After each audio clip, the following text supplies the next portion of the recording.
Sex is not about trying to replicate porn.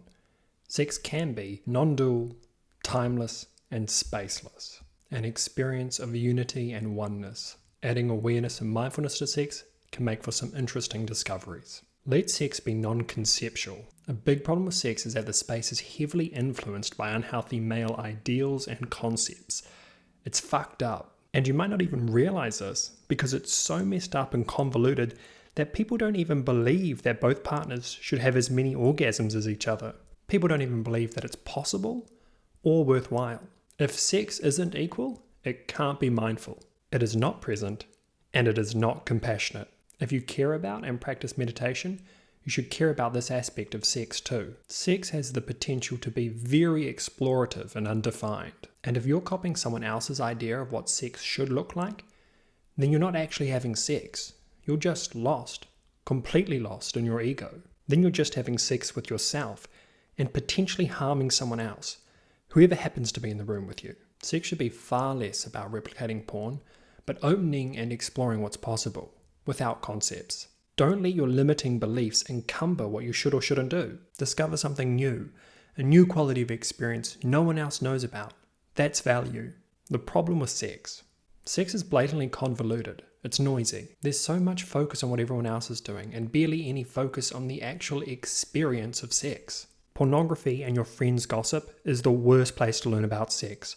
And often it's the only place we're learning about sex. When I first got into meditation, it was because of the potential for interesting experiences. But the lasting insight meditation actually offers is adding more awareness to the quality of our experience. Sometimes we start out doing something because we think it's going to make us feel more peaceful, fulfilled, or connected. But after a while of pursuing it, we forget about the quality of our experience, being more interested in what it's supposed to be or what it's supposed to look like. Sex and meditation. Compassionate and mindful sex is listening to your partner, listening to their emotions, body, and expressions. I'm so interested in the topic of sex because I'm aware how formless and interesting it can be. You can experience the dissolution of time, you can experience the dissolution of your physical boundaries, you can experience the absence of concepts, and you can experience tremendous bliss and emotions. So for me, it's obvious that there is a clear connection between sex and meditation. For centuries, traditional spiritual practitioners have compared the moment of orgasming with the non-dual nature of mind.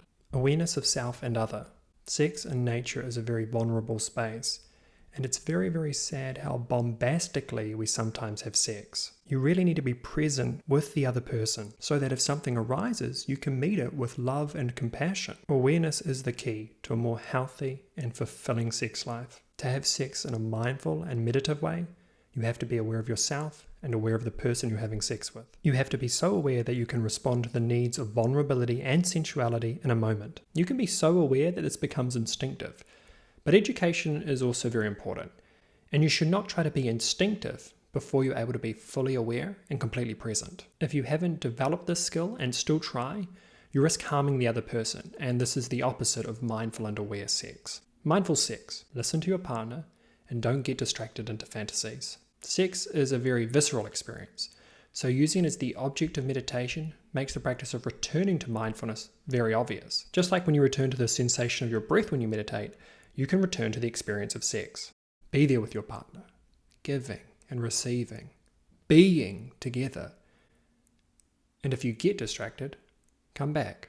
Share this uncontrived present moment together. Love, sex, and relationship. I think what needs to be established before sex is a loving connection with the person you're having sex with, self-awareness and awareness of others, communication. Sex is a really powerful territory, so there's an element of safety to be considered. We need to focus less attention on the physical. If we focus too much on the physical aspect of sex, we're more likely to have bad sex. How's sex with another person going to be good if you're not communicating, not meeting them with love and compassion, and have no awareness of them? These are key aspects to healthy, safe, and good sex. These are the tools that enable the physical side of sex. Education and practice. Sex is a skill, and it's a skill that, just like any skill, gets better with education and practice. Let your partner educate you, let your own reflection be a tool, and there are good third-party resources too. I've linked some useful videos on the topic of sex and learning how to have sex. Discover something new. The potential for discovery is there with sex. I would just want you to know that sex can be so much more than the silly ideas that surround it. Be mindful of yourself and the person you're with. Bad sex. A lot, if not most of the bad sex out there is people pretending they don't know it's not going good. Two people in a room pretending, ignoring, or repressing that it's not going good. Pretending that they can't notice that the other person is not completely happy. Repressing anxieties, acting without awareness. We need to stop doing this. We have this one life. We have to value what it is. And I can tell you what it isn't. It isn't worth having painful, unpresent, or intoxicated, mindless sex that is harming yourself or someone else. It isn't worth not being compassionate. Even bland sex isn't worth it. This moment is not good. Then the next moment is not good. Your experience is not good. Living this way, your life becomes resigned. And it can be blissful. So you choose. Sex is potentially a really sensitive topic, but I want to emphasize that it can be really sublime. So if anything I've said is unsettling for you, for any reason, just please be compassionate towards yourself and others. Thank you so much for watching this video. Give it a thumbs up if you want me to make more videos on this topic, and please subscribe if you haven't already.